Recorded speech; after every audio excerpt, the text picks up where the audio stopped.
से डरती रहती है ना, तो उसने छलांग लगा दिया।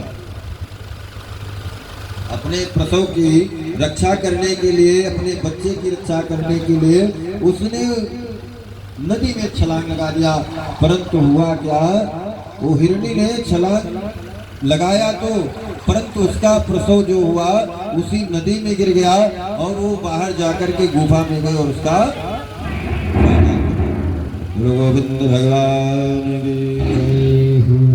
हिरणी बिचारी चल बसी चली गई। इधर जो उसका प्रसव हुआ नदी में गिर गया। भरत जी उसी जगह पे तपस्या कर रहे थे, भगवान की आराधना कर रहे थे, तो उन्होंने उसको देखा, ही बह रहा छोटा सा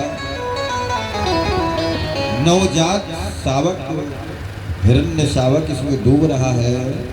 तो उन्होंने उसको बचाया और बचाया उसको बढ़िया निकाल करके उसको नहलाया धुलाया साफ सुथरा किया। धीरे धीरे उसके खाने पीने की व्यवस्था करने लगे।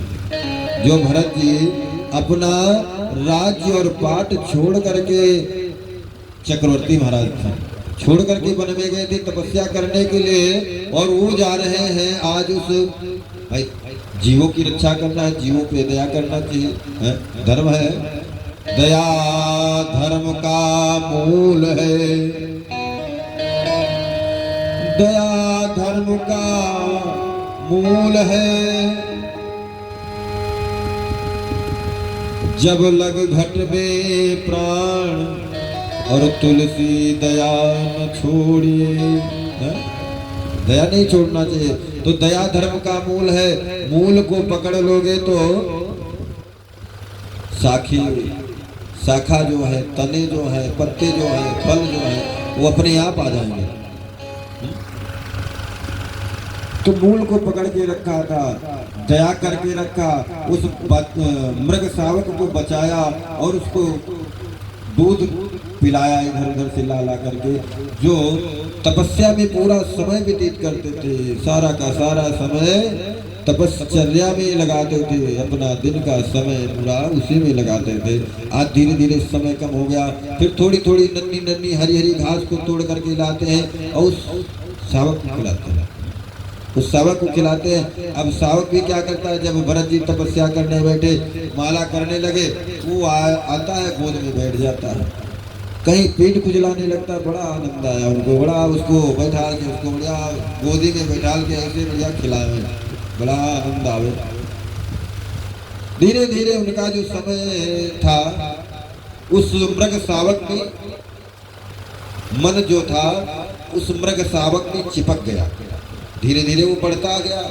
थोड़ा समय हुआ, एक दिन की बात है, कुछ उसके सजातीय जो उसके कुल के मतलब मृग था, उसके और मृग साथी जब आए तो उन्हीं के साथ में वो मृग भी चला गया। जब मृग चला गया तो राजा ने अपने मृग को ढूंढा, उस नन्हे शावक को ढूंढा, नहीं मिला। तो उसकी याद में तड़प तड़प के, उसके चिंतन में उन्होंने अपना प्राण त्याग दिया।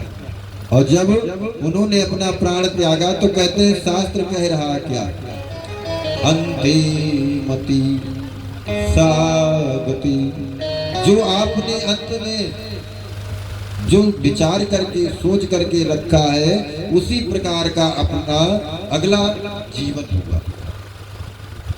जीवन जो होगा उसी प्रकार से होगा। इस प्रकार जब भरत जी का अगला जन्म हुआ तो बन गए हिरण। आप लोग तो बहुत अच्छे अच्छे विद्वान हैं, सब जानते हैं।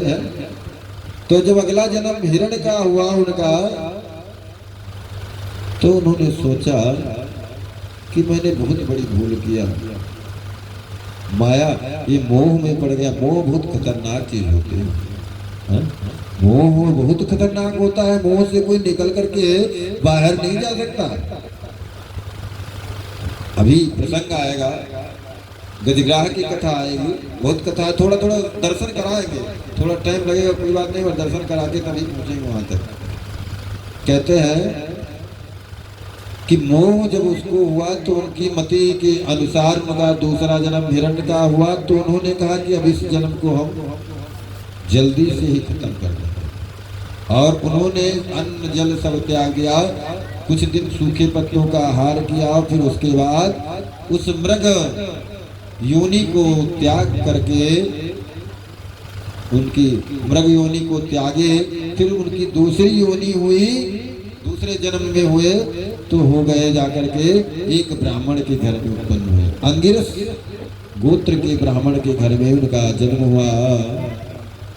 जब उनका जन्म अंगिरस गोत्र में हुआ, उनको स्मरण रहते ना, जो आपका किया हुआ पुण्य है, आपका जो आपका किया हुआ धर्म है, जो आपका की हुई पूजा है, जो आपका अतिथि सत्कार है, जो आपने किया है, वो नष्ट होने वाला नहीं है।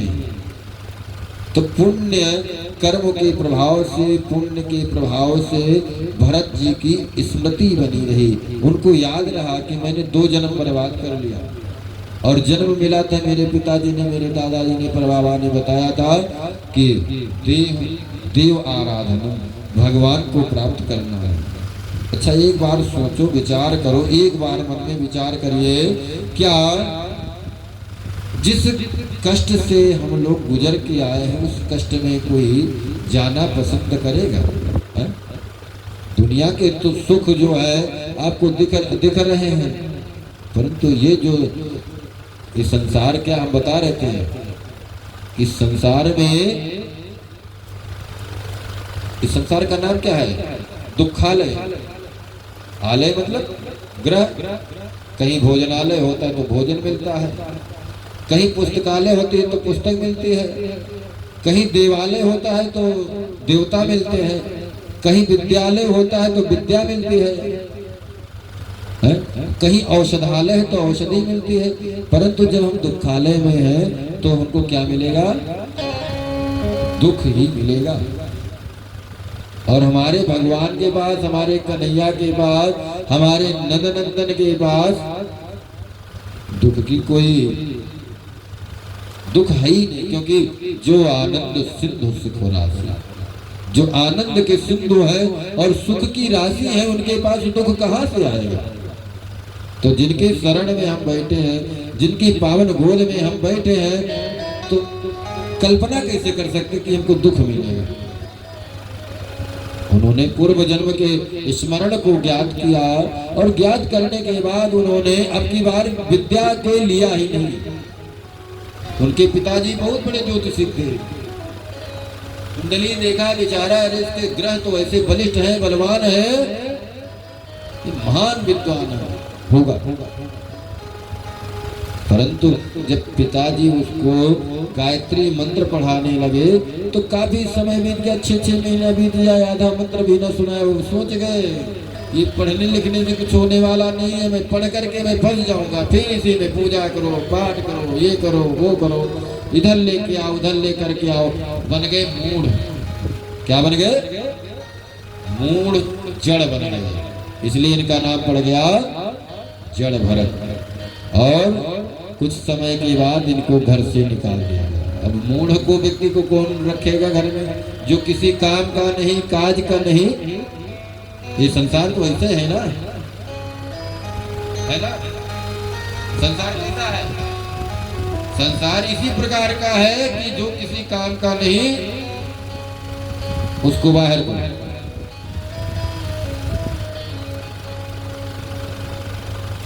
तो संसार के दुखों को समझ करके, ये संसार सही रहने के लिए, संसार सही रहने के लिए, यहाँ दुख दर्द सभी सहने के लिए है।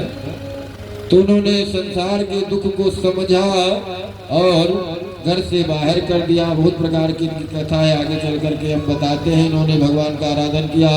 एक सिंधु सौवीर नामक, सिंधु सौवीर नाम का देश है, उसका एक राजा है रहुगण।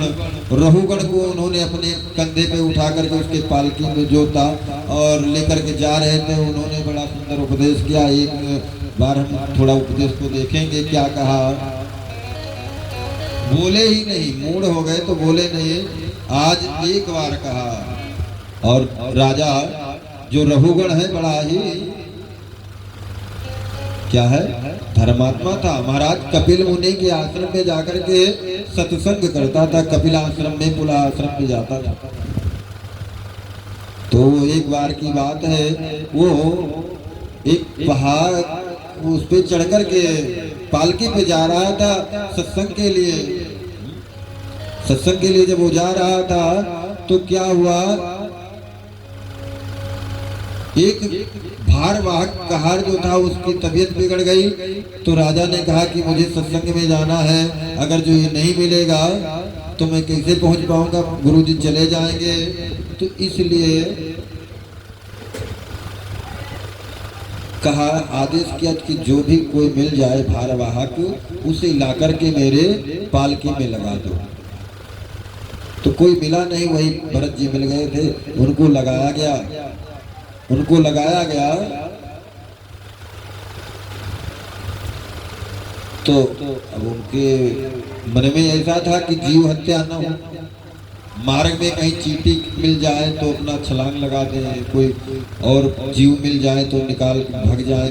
तो खोपड़ी लड़ी तो बहुत प्रकार से डराता है, धमकाता है, कहता है कस्तम निगूढ़ चर सद्विजानम, कौन हो तुम, इस प्रकार से तुम मेरी पालकी को कैसे लिए जा रहे हो। तब उसने कहा कि महाराज कस्यासु पुत्र इहापि कस्मात् क्षेमाय नश्चेदस्नोति शुक्लः, मुझे लगता है तुम ब्राह्मण हो और मैं किसी से नहीं डरता हूँ, मैं किसी से नहीं डरता। नाहम विशंके सुरराज वज्रान नत्रक्ष शूलान यमस्य पाशात् यमस्य दंडात् नाग्निर्कुशोमा नीलवित्त पाशात् शंके विषम ब्रह्म कुलावला। इस प्रकार मैं ब्राह्मणों से बहुत डरता हूँ महाराज, मुझे लगता है आप ब्राह्मण हैं, मुझसे अपराध हो गया है। अब कहने लगे देखो अब बताए, कहते हैं कि देखो और रघुगण है कौन, ये वही मृग है जिसको भरत जी ने अपने कंधे पे बिठाया था। समझ गए, जान गए कि देखो यही मृग है जिसको मैंने दूध पिलाया था, इसको खिलाया था, गोद में बिठाया था, आज इतना बड़ा राजा बना है और वो मेरे कंधे पे जा रहा। आज मैं नहीं बोलूंगा तो इसका फिर पतन हो जाएगा। बड़ा सुंदर उनको उपदेश किया। अकोविदः कोविदवादवाना वदस्यतो नाद विदाम वरिष्ठ, इस प्रकार उनको उपदेश किया कि तुम जानते हो मैं कौन हूं, मैं तुम सत्संग के लिए जा रहे हो महाराज, उस सत्संग में जाकर के तुमको क्या मिलेगा, जीवस्य परहित सरिसु धर्म नहीं भाई।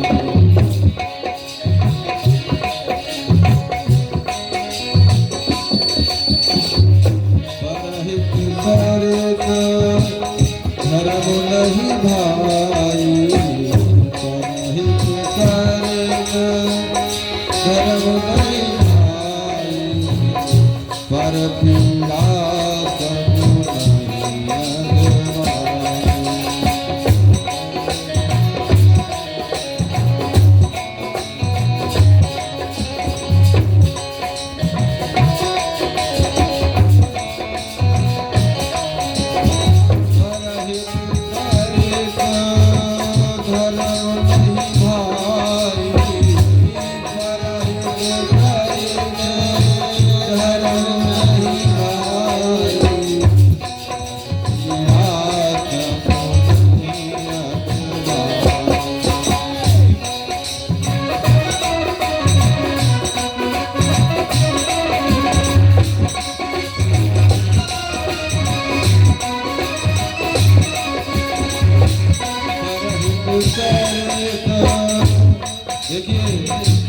परोपकार से बढ़कर कोई धर्म नहीं होता है। जीवों पर दया करना सीखो, धर्म का मूल है दया, और दया करोगे मन में दया का भाव रहेगा अष्टादशपुराणस्य व्यासस्य वचनद्वयम् परोपकाराय च पुण्याय पापाय परपीडनम्। तो परोपकार करना चाहिए। और आत्मा की बात कहें तो आत्मा अजर है, अमर है, अजन्मा है, निर्विकार है, निश्चित है और भगवान का ही स्वरूप है। अहो तुम कहते हो मैं तुम्हारी चिकित्सा करूंगा, तो क्या चिकित्सा करोगे? चिकित्सा क्या करोगे तुम हमारी? बहुत प्रकार से समझाया। आज दोनों जो है भगवान के आश्रय लेकर के चले गए और कहते हैं इसी स्कंद में श्री सुखदेव जी महाराज ने नरकों के विषय में बताया। नरक कितने प्रकार के होते हैं। कोई कहता है नरक जाना पड़ता है, तो नरक क्या है? तो नरक के विषय में बताया। तत्रैक हैका नरकानेक विशन्ते गणयन्ति अततांत्रे राजन्नाम रूप लक्षणतो नुक्रमस्या मस्तामिस्त्रो अंधतामिस्त्रो रौरो महारो कुंभीपाक कालसूत्र मसीपत्रवन, अर्थात 28 नरक बताया। और नरकों की कथा सुनने के वजह से जो मनुष्य नरकों को स्मरण कर लेते हैं, नरकों के विषय को जान जाते हैं, वो नरक में नहीं पड़ते। और कौन से कर्म को करने वाले व्यक्ति नरक में जाते हैं? बोले जो मनुष्य पर धन को हरण करते हैं, दूसरे के धन का हरण करते हैं, वो रो रो नरक में जाते हैं। जो मनुष्य किसी की वृत्ति का हरण करते हैं, जैसे वृत्ति अर्थात व्यवसाय का हरण कर लेते हैं, उसके खाने पीने की वस्तु का हरण कर लेते हैं, उसको भूखा मारने का वो करते हैं, तो तामस नामक नरक में जाते हैं। जो मनुष्य जीवों की हत्या करते हैं, जो उनको मार देते हो, कुंभीपाक नरक में जाते हैं। जो मनुष्य ब्राह्मण का अपमान कर देते हैं, वो महारौरव नरक में जाते हैं। इसी प्रकार से नरकों के बारे में बताया। तो सुखदेव जी कहते जब बताने लगे तो परीक्षित जी महाराज डर गए और थरथरा के कांपने लगे, महाराज अब मेरा क्या होगा? हाथ जोड़ा तो कहते हैं कि हे परीक्षित, तुम डरो नहीं, हम तुमको एक इतिहास सुना रहे हैं। और निवृत्ति मार्गः कथितो आदो भगवत भागवत यथा कर्मयोगोपलब्धेन ब्रह्मणाय दिशं। इस प्रकार उन्होंने एक आख्यान बताया, जो कि एक ब्राह्मण हुआ करते हैं।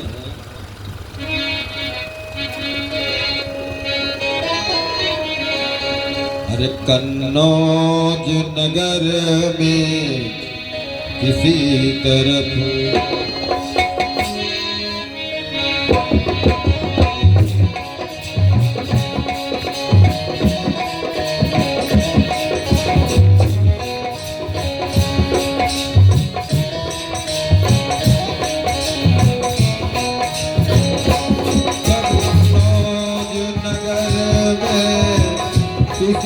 तरफ एक पापिया जातिन रहता था।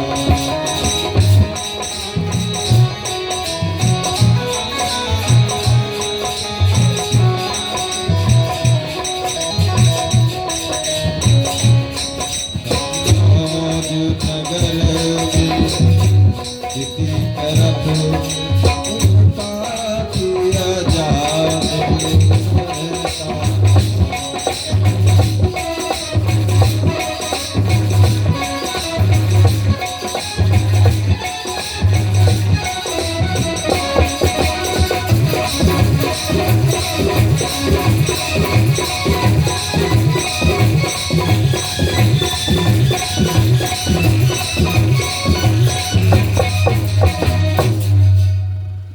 इस प्रकार कान कुब्जे दुजा कश्चित दासी पतिरजामिलः नामना नष्ट सदाचारो दास्या संसर्ग दूषितः। एक कन्नौज नगर में कानकुज ब्राह्मण हुए जो जिनका नाम अजामिल है।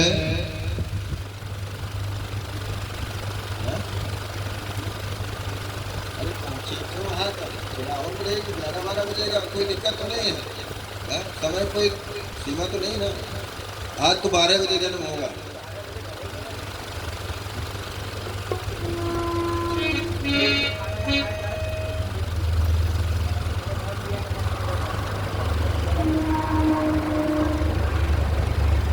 कहते हैं देखिए, जहाँ से सीख मिले उसको लेना चाहिए। सीख वाको दीजिए जाको सीख सुहाए, है ना दादी? सही कह रहा हूँ ना? सीख वाको दीजिए जाको सीख सुहाए, और सीख न दीजिए बानरा जो घर बोया ले जाए। इसलिए तो कानकुज वंश में अजामिल पैदा हुए, परंतु इनका जो जीवन था दूषित हो गया। बोले कैसे? नामना नष्ट सदाचारो। उनका जो आचरण था, जो चरित्र था, दोष से दूषित हो गया। दोष कहाँ से उत्पन्न होता है पता है? ये पहले बड़े विद्वान थे, ब्राह्मण थे, अग्निहोत्र किया करते थे। इनके पिता के यहाँ प्रायः अग्निहोत्र हुआ करता था। इनका विवाह भी हो चुका था। इनके कई पुत्र भी। एक दिन की बात है, अजामिल जो है वन में गया समिधा लेने के लिए। जब समिधा लेने के लिए गया तो उसने एक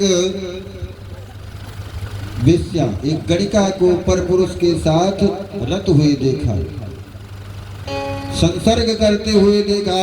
तो देखने से दृष्टि दोष उत्पन्न हो गया, और दृष्टि दोष होने के कारण उसके मन में वही दृश्य चलने लगा, जिससे कि वो घर पर के आकर के लकड़ियों को रखा, समिधा को दिया, और उसको छोड़ करके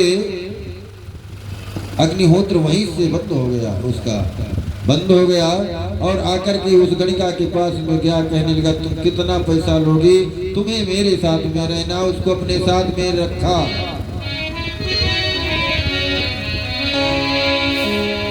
उसको अपनी पत्नी बना लिया। दास्या संसर्ग दूषितः। अब कलयुग का प्रभाव कैसा है?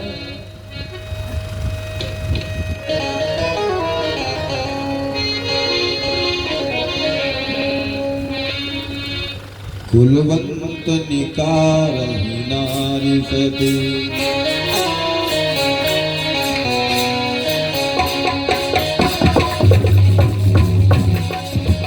कुलवंत निकारहि नारी सती।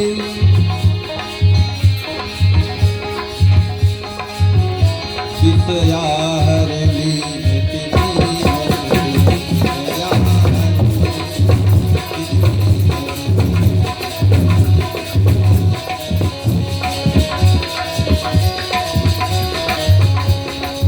कुलवंत निकारहि नारी सती।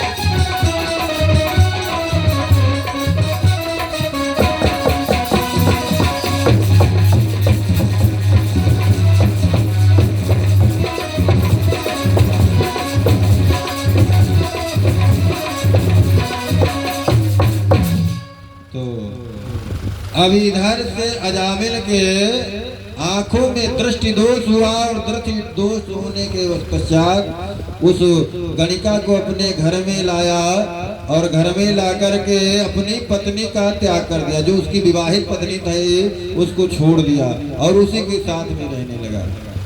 और जो उसका कर्म था पूजा पाठ सेवा सत्कार सब छोड़ दिया। धर्म को अधर्म में परिवर्तित कर दिया, अधर्म में लग गया। इस प्रकार वो अजामिल जो था, अब जब धर्म नहीं करोगे तो अधर्म तो करना ही पड़ेगा, क्योंकि कर्म प्रधान विसुर चिराका।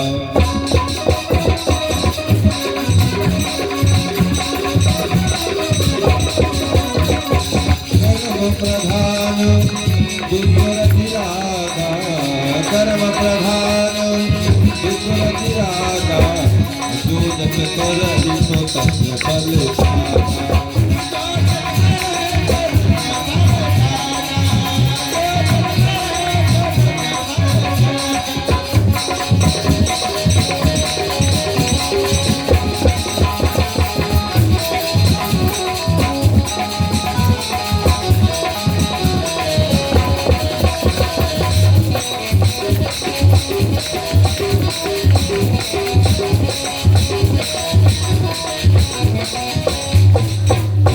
तो कर्म के प्रभाव को तो करना ही पड़ेगा। कर्म के बगैर इंसान रह नहीं सकता। हेलो, इंसान हो चाहे कोई जीव हो, उसको कर्म तो करना ही पड़ेगा और कर्म प्रधान है।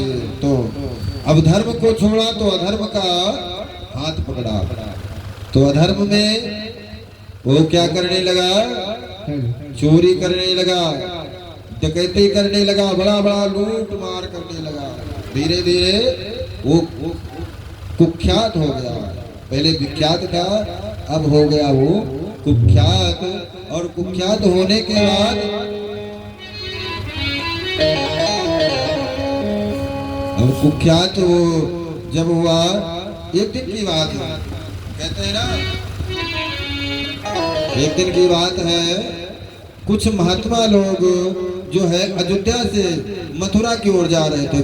बीचों बीच में पड़ता है, बीच में कन्नौज पड़ता है।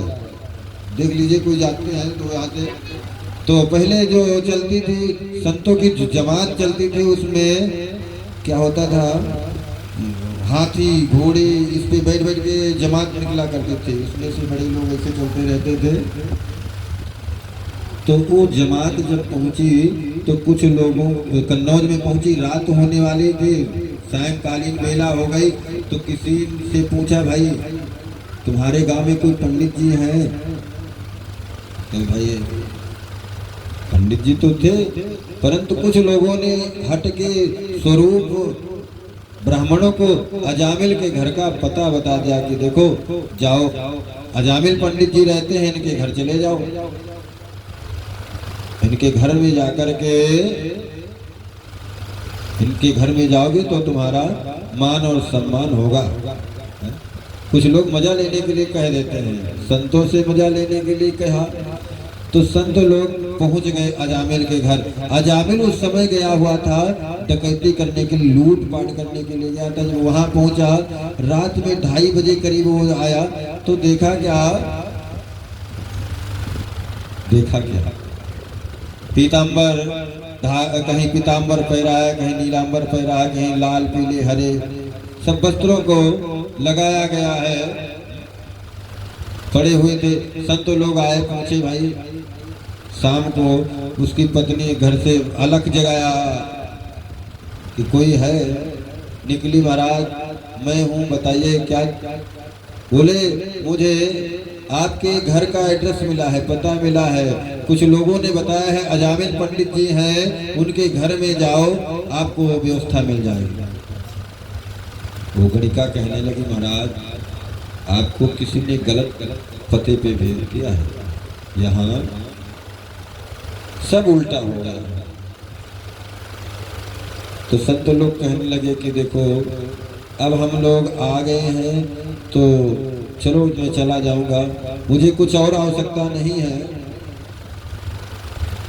तो कहने लगी कि देखिए महाराज अब आए हैं तो आपका स्वागत है, आपका सम्मान है।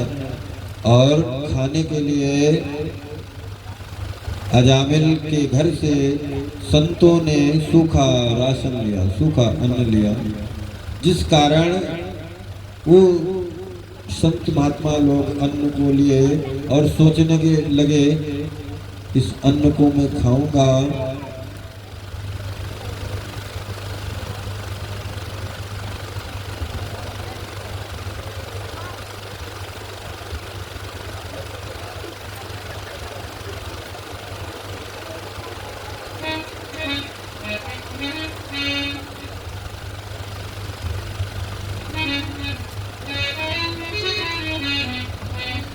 संतों ने उस अन्न को देखा और अन्न को बनाया, उसको बड़ा सुंदर ढंग से बनाया और उस अन्न को जैसे ग्रहण करने को सोचा। और रात में अलग जल रहा है, संत लोग जहाँ रहते हो रात हो चाहे दिन, रात हो चाहे दिन, उनको तो भगवान का भजन करना होता है। उन्होंने सोचा कि भाई क्या किया जाए, इस अन्न को खाऊंगा तो इसके पाप का हरण करना पड़ेगा, इसको क्या बताऊंगा। मैंने अन्न को संतों ने ग्रहण किया, किसी भी